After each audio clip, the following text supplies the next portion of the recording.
First world, come in and take a seat. Pay us no attention, it's all conspiracy. We have satire and parody, some funny, some perverse. If none of it's offensive to you, you'd be the first.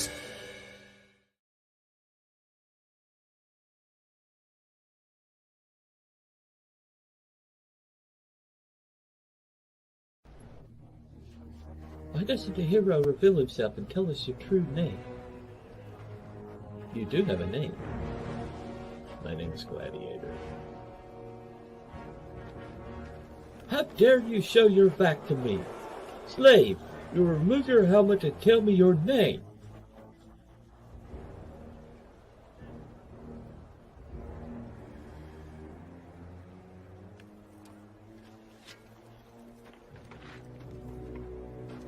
My name is Fun My Comic, and I represent all the campaigns you shadow banned and kicked off your website.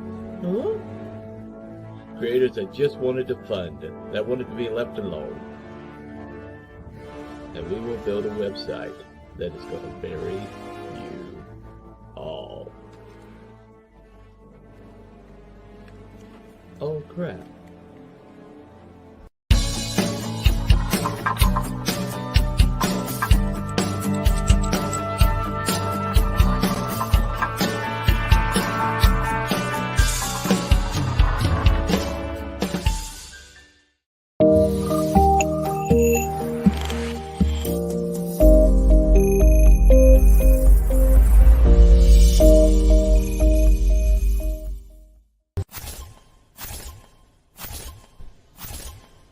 Get ready for awesomeness.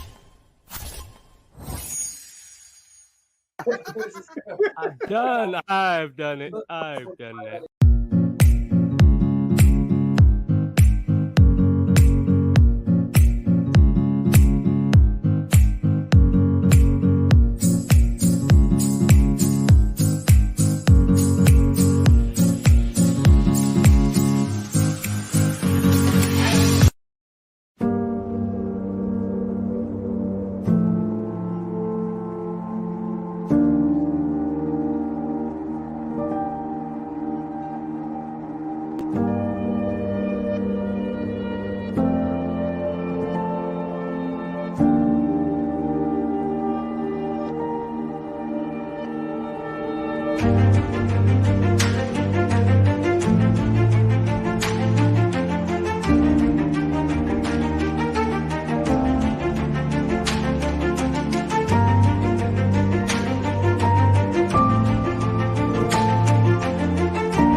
Hello, hello. Welcome one and all to another daily video with me, ED. That's Earth's Best Entertainment. Please, if you haven't already, get on over to www.earthsbestkickstarter.com. That is my Fund My Comic campaign for Earth's Best Friends number 4. Tonight, I've got Dennis for Celestial Nights. Hey, man, what's going on? I'm good. How are you? Hanging in there, you know. It's a nice night. It's still raining. It's been raining on nonstop since Sunday. It's crazy. Ooh. Yeah, there's been like a little bit of breaks here and there, but pretty much nonstop.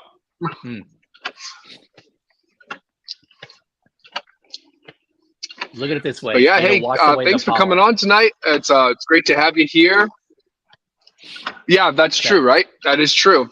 Wash away the pollen and make our grass and crops grow, right? Exactly. That's how I look at it, especially down here. Well, like I told you, I'm down here in South Carolina, and whenever it rains, my vehicle goes from being green to black. So I appreciate it. Oh gosh, yeah, that's good. Yeah, the only experience in South Carolina I had was Fort Jackson. I wasn't in the Army. I joined, and I did about 6 out of 9 weeks of boot camp before they realized I had scoliosis and told me I couldn't train anymore. Oh wow! Well, I mean that's a valid reason. I mean that's a valid reason. Yes, but it was something they should have caught before I actually went down to training. But hey, it is what it is, and now I have an experience I could say that pretty much most Americans don't go through. So exactly, meant to be. It's meant to be. But it was weird because being up here in New England or New Hampshire specifically, right? When I left, it was April, and it felt like summer there in South Carolina. It was like 90 degrees. I come back up here and it's like 40 degrees and it's raining, and I'm like, oh, what the heck? Yeah. It was culture shock.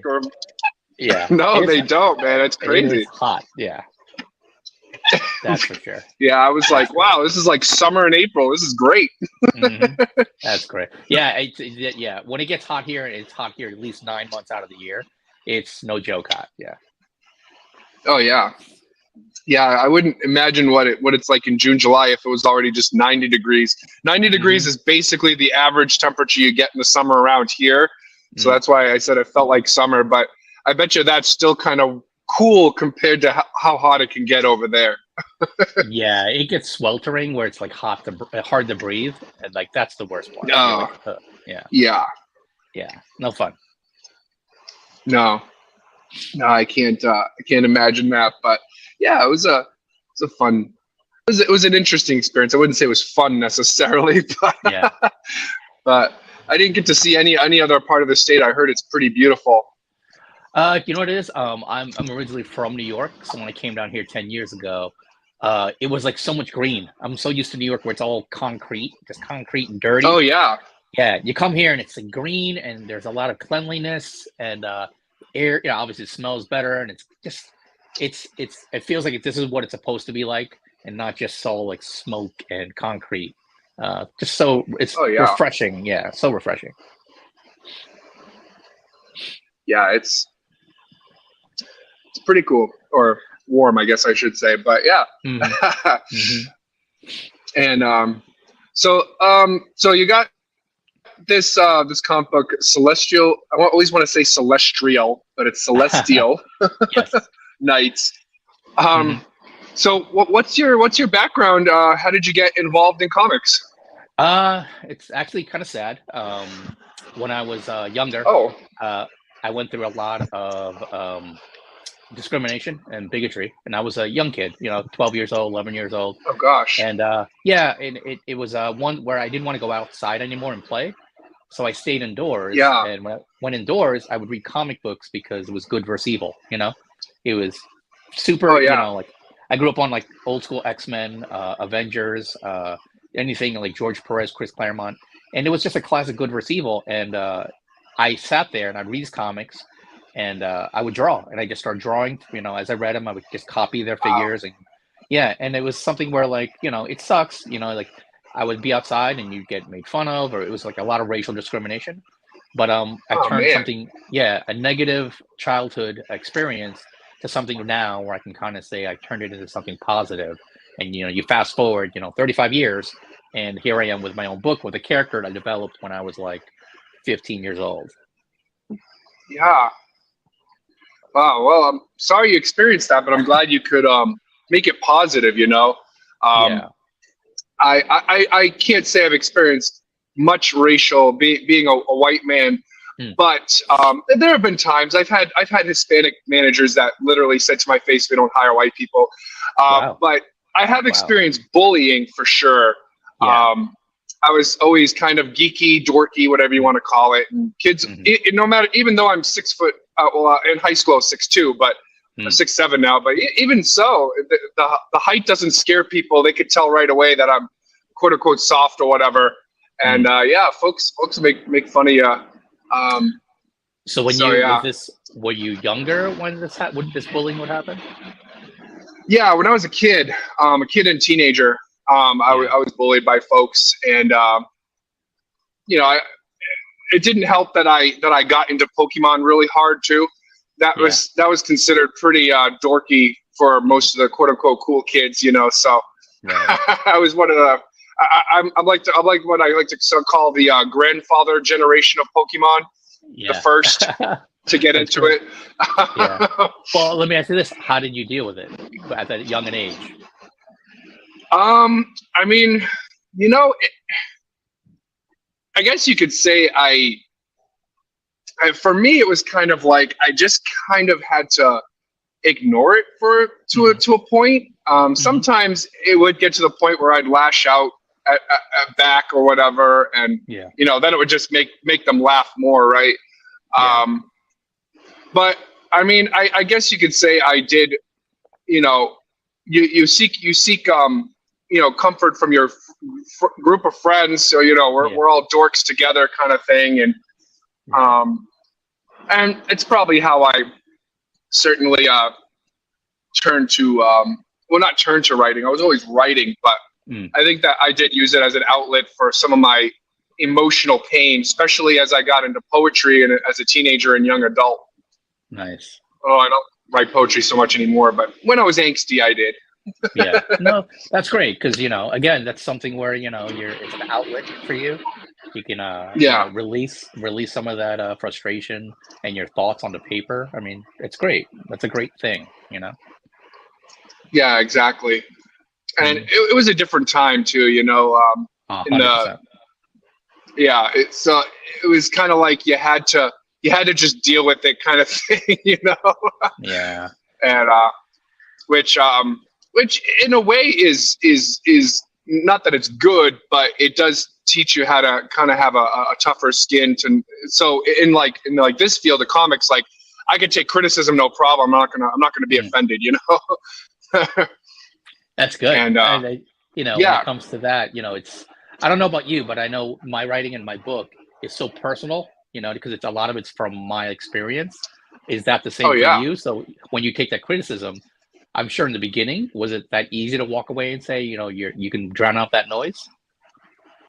Yeah, I did for a long time get pretty offended by folks, especially friends who would say, "This sucks, dude." but my friends were actually pretty cruel to me. I was actually bullied even by my friends. Yeah, it's like they're So so I had some. It was like, so sometimes I didn't even get to see comfort within my friends. Sometimes they even poked at me. I mean, I always poked back at them too. It was just kind of the way guys are, or maybe the way they used to be. I don't know. So but yeah, I did used to get offended, especially in my more angsty years where I was, I had that emotional pain, whatnot you could call it. But these days I've learned a lot from my mistakes of getting too offended by that sort of thing, and now it's like, hey, I appreciate the the feedback. I mean, if someone's being a jerk about it, I will say, hey man, you give me feedback, but don't be a jerk about it. There's nothing constructive about what you're saying. Yeah, exactly. Yeah, that's funny. But yeah, you're right. I mean, few and far between. Yes. Yeah. Oh yeah, definitely. I mean, I'm 36 now, and so yeah, it's been. I want to say, it's probably been about 10 years where I've decided, you know what, I need to not be offended by criticism, even if my friends are jerks. Yeah. And but you're still a young buck, my friend. You're still a young buck. There's still plenty more angst to go through. So That's good. That's a good thing at your age, you know. Yep. Yeah, it's funny. I like to call my age to be like I'm too young to be old, and too old to be young. It's like that middle range, you know. Yeah. Because I got a friend at work who's 23, and it's like, oh man, you're a child compared to me. But but I know but then I have older friends at work too, where it's like I'm the child to them, you know. So yeah, it's all relative. It is all relative. It is. Mm-hmm. But it's that weird time of age where it's like, yeah, I guess, you know, because I'm using terms like in my day to him, and it's like, oh man, I sound so old. Yes, you've definitely crossed the bridge when you start using those phrases. Yeah, absolutely. Even with my wife, sometimes she's 8 years younger than me, so even with her, sometimes there's almost a generational gap. Yeah. And I say, remember this? And she's like, how old was I when that came out? And I was like, oh, all right, it was 96. You were like 2. That's rough. That's rough. Yeah.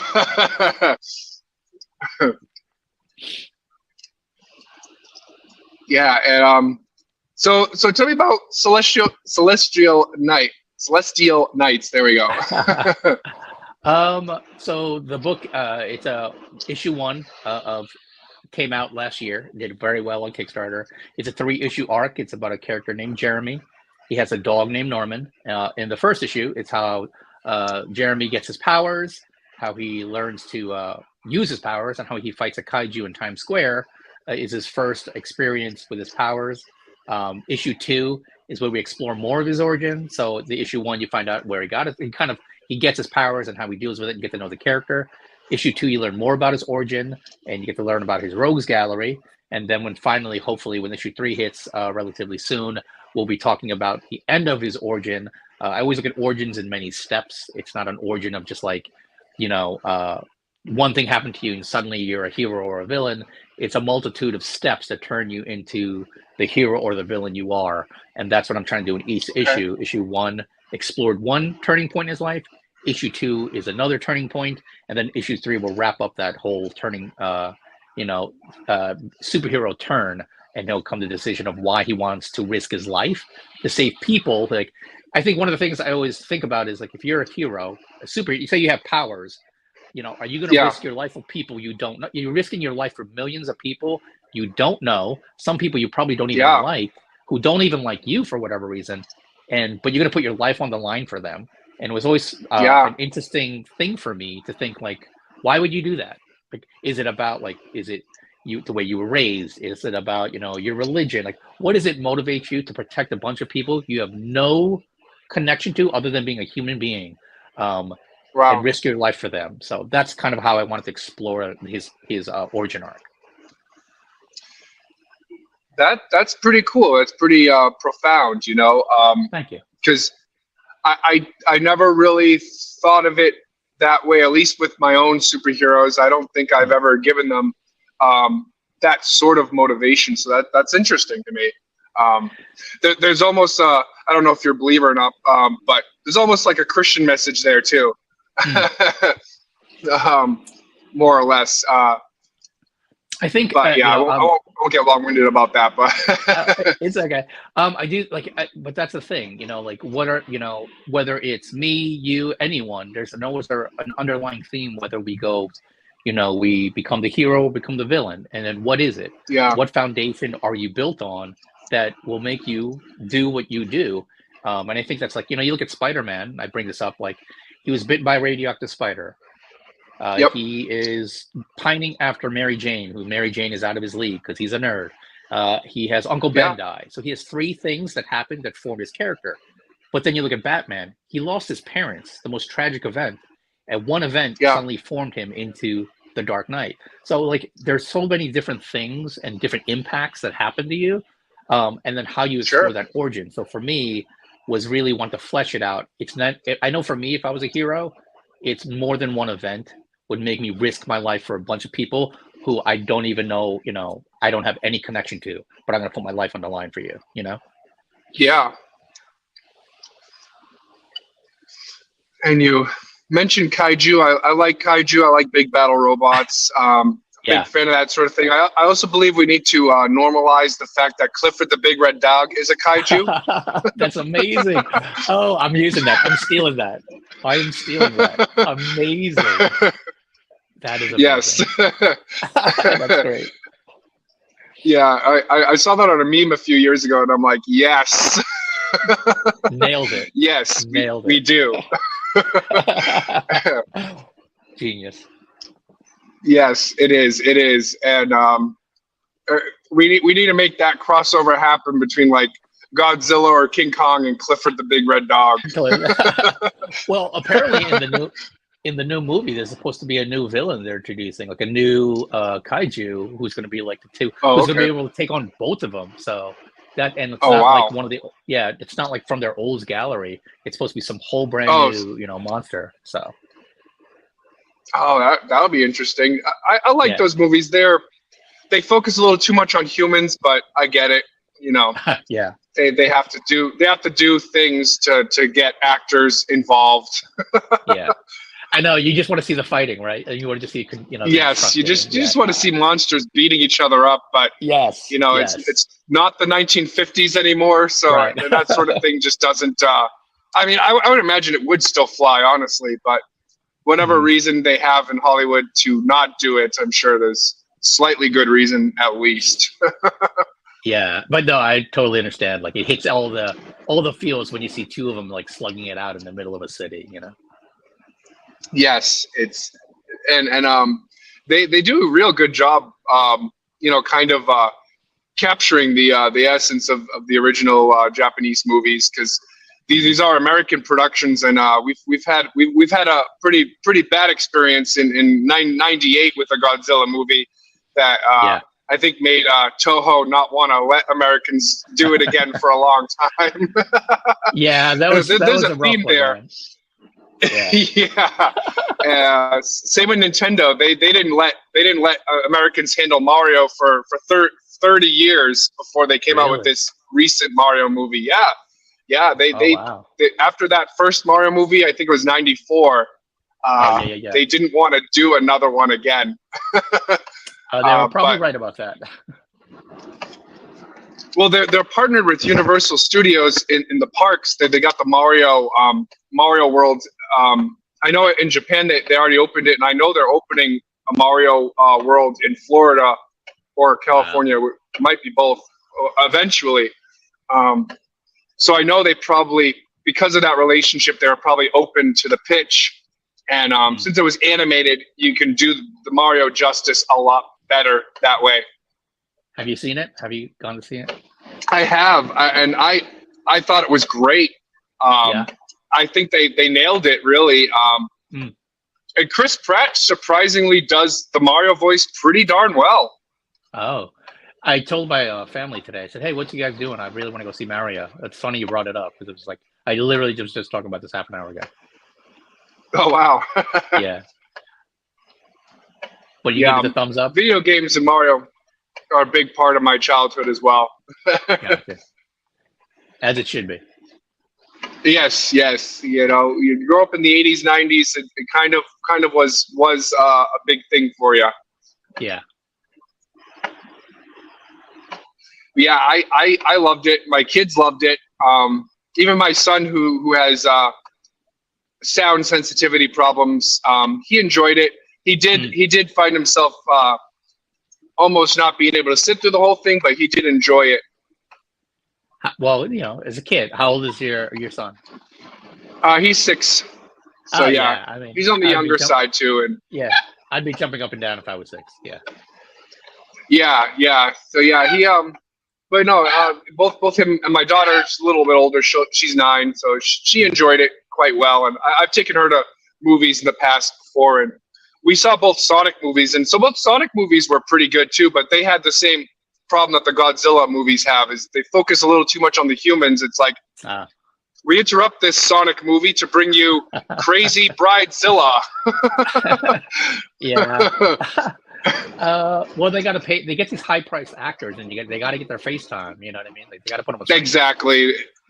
They bring on these actors. They gotta give them a script that allows them to actually be on screen. Yeah. Which is why it's great that they did animation for Mario rather than live action, where they kind of blended it for Sonic. They went like the Alvin and the Chipmunks route, where it's like a CGI character in the real world kind of thing.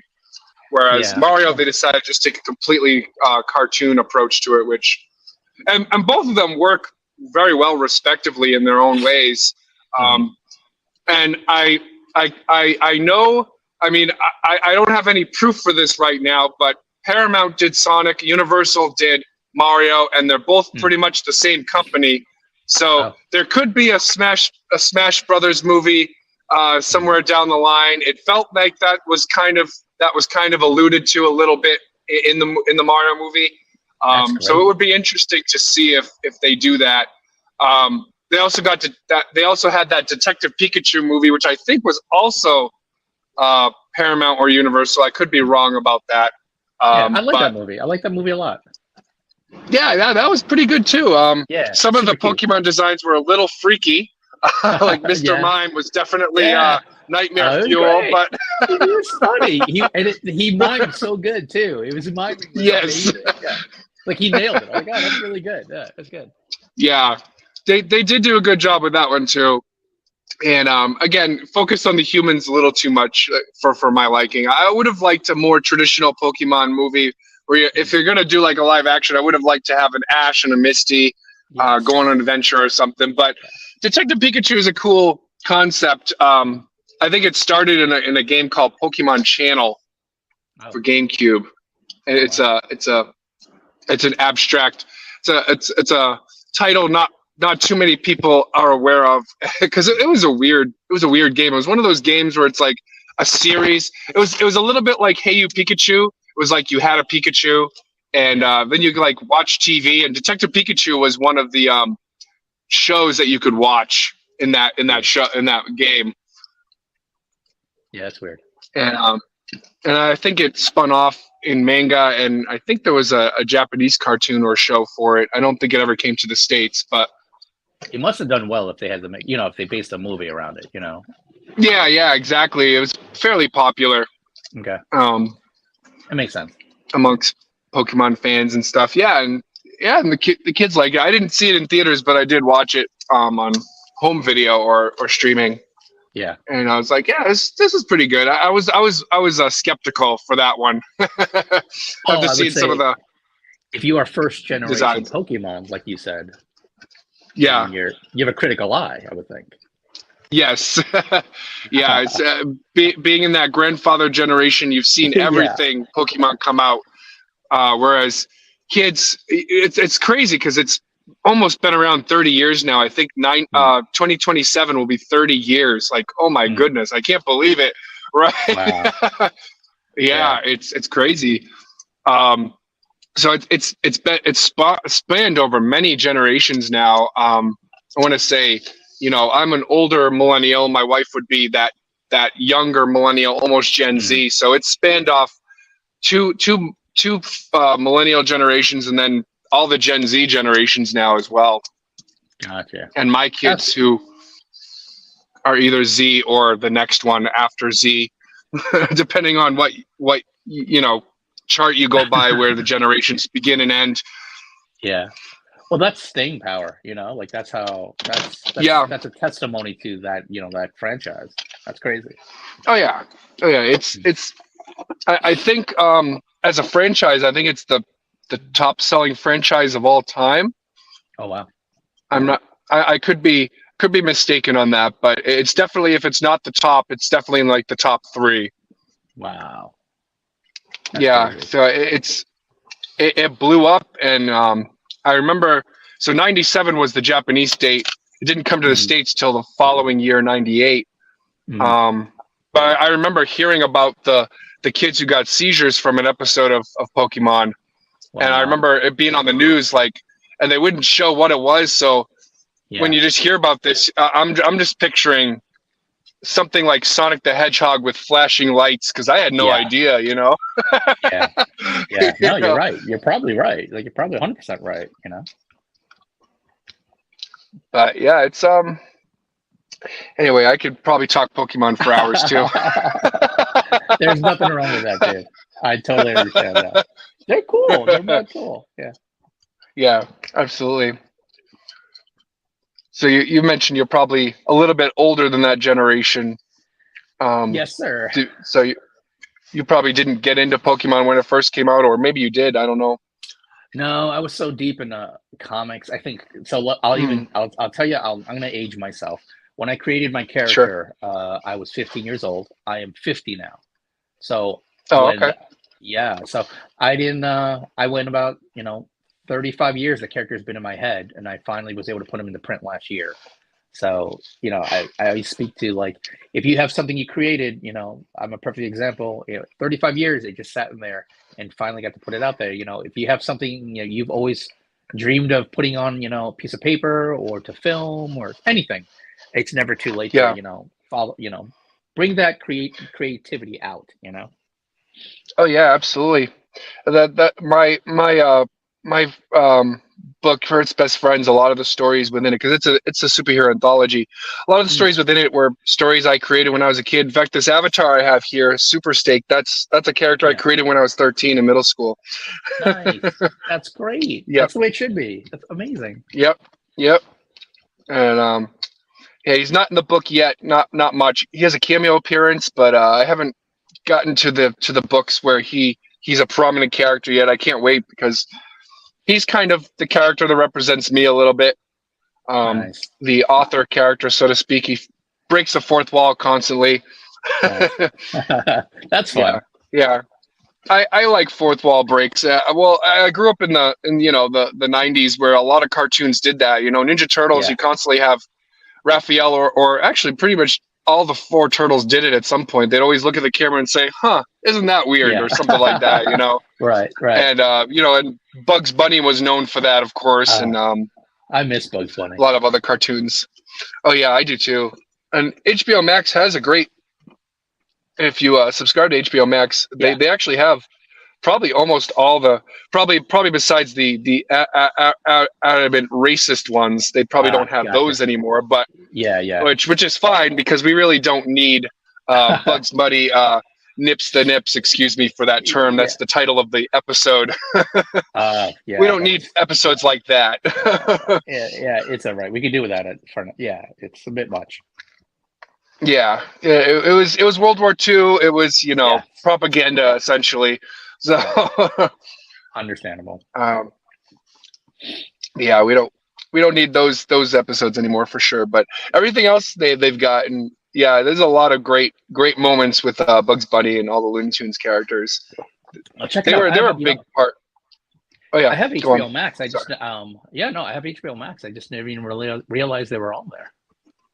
Yeah. They've got a lot of cartoons that used to play a lot on like Cartoon Network.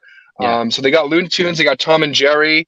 They've got Courage the Cowardly Dog, Dexter's Lab, Ed and Eddie. The only one that I'm disappointed they don't have is Johnny Bravo.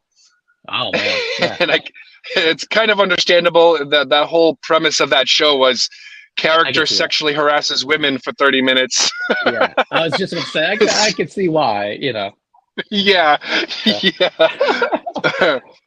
So, but yeah, I kind of miss those offensive days. I mean, I get it. We shouldn't try to be offensive, but I kind of miss them a little bit. It's like,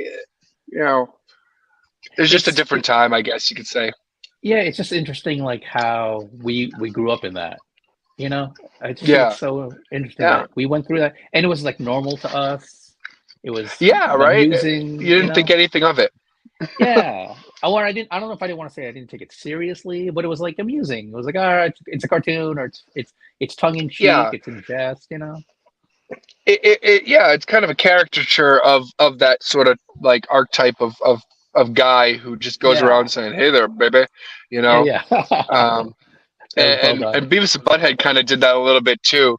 That wasn't the main premise of Beavis and Butthead, but you'd see them, and you'd always see them get punched in the face and stuff when they do that to women. And same with Johnny Bravo, you'd see the women always react negatively to his advances. yeah. They definitely had their moments where they crossed the line and they paid for it. Oh yeah. Yeah. Oh yeah, exactly. Yeah, that's funny. Yeah, it was an interesting time, you know, and yeah, you think back, it's like, wow, that was weird. Yeah. But I think it's more weird that we didn't feel like it was weird. It was just so like, oh, you know. Right. Yeah, it's only in retrospect, right? 100%. Mm-hmm. And what I also find weird is you don't realize a show is off the air until you think about it, and it's like, wait, how long has that show been on? Oh my gosh, it's been forever since I've seen that show. What happened? You know, it's like one day it's on every day, and the next thing you know, it's not, and you either find another show and don't think about it, and then it's like, wait a minute, what happened to that? You know, and it's like I always wonder, like you know, where do they? It's not like a legacy kind of thing, but like they have their run, and are they forgotten? You know, like how much impact did that show have? You know? Yeah, right. And I remember when Ninja Turtles was huge, and it just went off the air one day, and I do remember missing it. Like, oh man, Ninja Turtles is supposed to be on at this time, and I do remember you know, flipping through the channels, and then you'd find it at a different time on a different channel, and then eventually it was not there anymore. Yeah. And then like 5-6 years pass, and it's like, man, I love Ninja Turtles. And I remember being a teenager when DVDs were first coming around, and I remember seeing a Ninja Turtles DVD for the first time, and I just was like, oh my God, there it is. Like, and I was like, I have to buy this. Like, and yeah, you know, it's funny because then when you watch it, it's like, I don't remember anything about this show. I loved Ninja Turtles and I watched it, but I don't remember anything about it. I know. I watched the old G.I. Joes, and I feel the same way. Like, I thought I remembered this. Yeah. And I'll see it, and I'm like, oh, I didn't remember this. The way I remembered it isn't how I'm seeing it now. Yeah, exactly. It's like you remember certain parts of certain episodes, but then you just see episodes like, I don't know if I ever saw this episode at all. Yeah, and it's crazy. Yeah, G.I. Joe was on Cartoon Network on Adult Swim for a little while. I remember watching that at night when I was a teenager, because it probably was on when I was a kid, but I think it ended around the time I was old enough to really notice it. And I was so engulfed by Ninja Turtles too that I had G.I. Joes. I had a whole bunch of toys that were based off cartoons that I probably never watched, like Street Sharks, Stone Protectors. Never watched those shows, but I collected the toys. You know? Yeah. Well, they were cool toys. They were awesome looking toys. Yeah, they were. They definitely don't make toys like they used to. I know everyone says that about, you know, the next generation or whatever, but it's like, man, they really don't. Well, the toys now are so expensive. Like, I don't know how anyone can just buy toys. They're so expensive now. They are, and they don't even look like they're not as I feel like they're not as posable as they used to be. They're not as elaborate as they used to be. They're kind of a little more on the cheaply made side too. Yeah, no, I could see that. Yeah, and yeah, it was a good time those days. despite the bullying and all the things you go through. It's like, it was a good time either way. You know, I have a special place in my heart for my childhood, and I think you know, when you say, you know, how like they've used this phrase a lot the last 2 or 3 years, that whole nostalgia word. It always goes back to those. It goes back to those times. It doesn't go back to like 50s, 60s. It goes back to like our times. You know what I mean? Yeah. That's just it. You know, it is. They are definitely playing off the nostalgia of Gen X and definitely now millennials as we're getting older. The oldest millennials are now in their 40s, early 40s, as I'm pushing 40 myself, and yeah. So and then Gen X now they're in their 50s. So yeah, that's the generation they're targeting for nostalgia for sure. And I do remember when I was growing up, they did target baby boomers because they had like the live action Flintstones movie, they had the Brady Bunch movie, like all that stuff was stuff my parents grew up with. you know. That's a great point.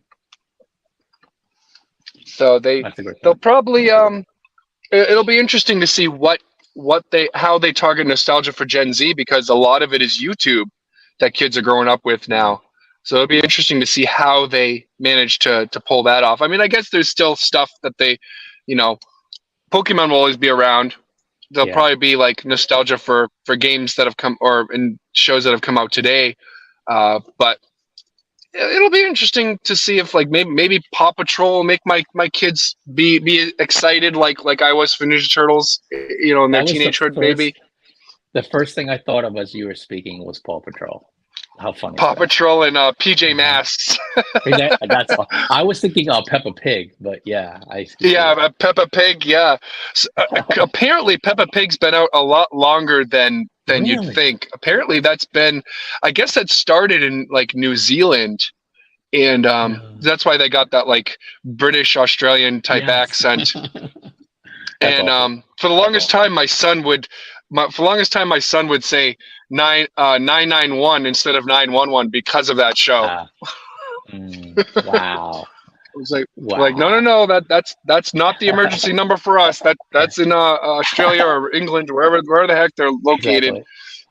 Well, look, if he's overseas, he'll be fine. He'll be safe. Yes, right. If he's ever over there, he'll be good. But yeah, he was awesome. Confused by that for a while.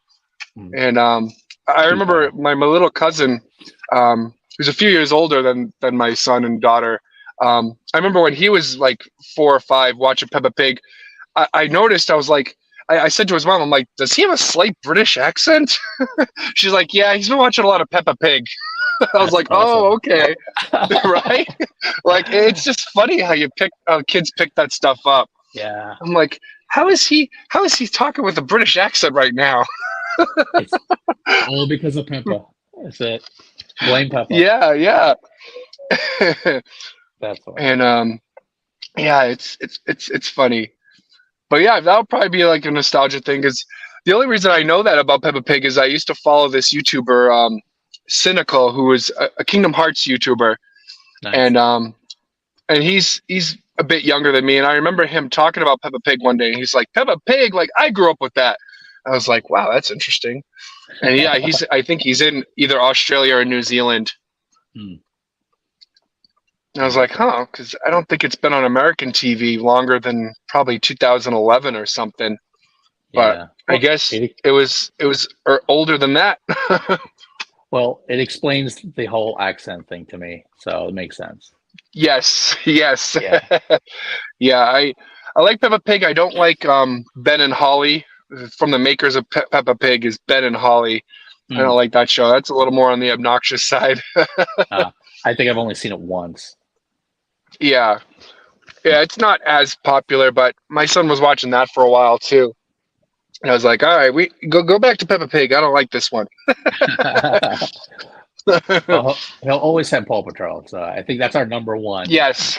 That's our choice. Paw Patrol, PJ Masks, maybe Bluey too. They like Bluey a lot too. Sure. Bluey's that was on for a long time. That's a long run. Yeah. That's another one that I just learned about.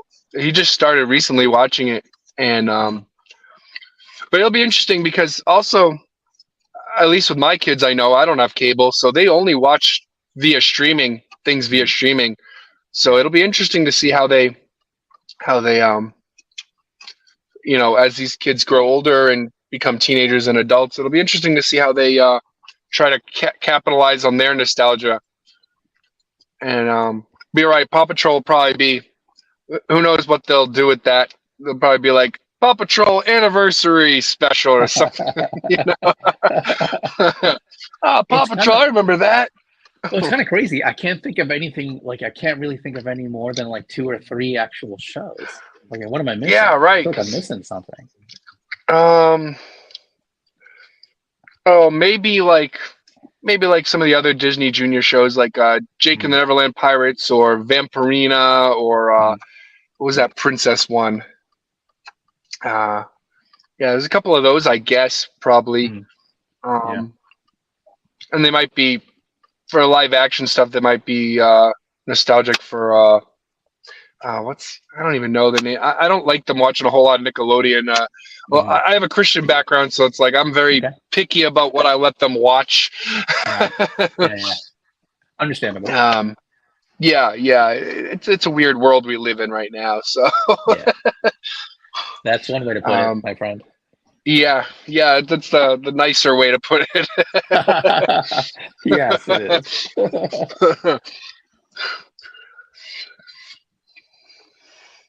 But it's awesome that you've got this book, and it did well the first time. So hopefully this next project goes well for you as well. And it's awesome to see creators just being. It's awesome that we're able to do these things. Because I know definitely 30 years ago, it was a lot harder for indies to make any kind of dent. So it's awesome that we have this technological age that gives us the tools to be able to do this stuff now. Yeah, and I think the whole thing with indie, well, at least one of my beliefs on indie is, I always say it all the time. I have it on all my posts. Indie supports indie. This community is like it's a tough community. It can be, but I think the 99% of us are all going in the one direction, have one vision, and we're all trying to support each other. And I think it's just so much more camaraderie. And I love the creative process that everyone has. I feel like we all feed off each other. The indie community is pretty cool.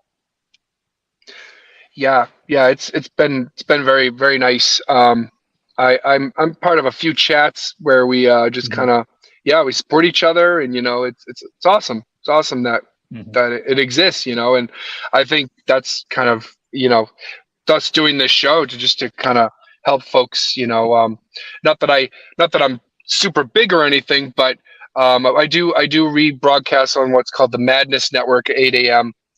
It'll be tomorrow with this show, and so that'll get you some eyes on the project as well. Appreciate it. I'm actually looking.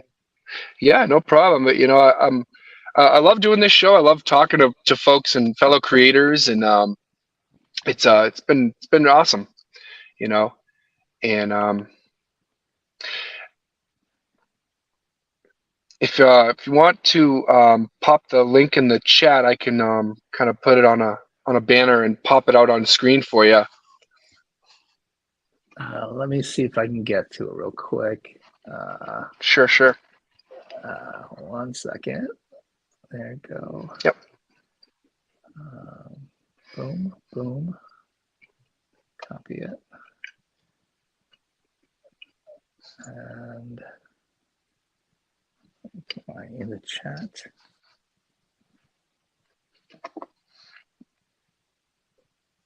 Oops. There we go, sir. Let's see if it goes through. Hopefully.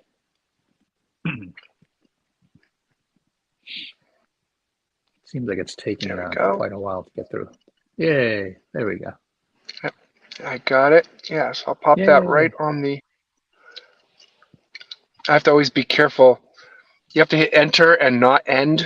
the first instinct is to hit end, because that feels like that's the button you press. So I have to be careful. So there it is. There it is. For anyone watching, so there's the link, guys. Kickstarter, Celestial Night 2, Hell on Earth. Awesome subtitle there as well. And is it live now, or is it going to be live, or? It's live right now. I got 14 days, so we are fully funded. Excellent.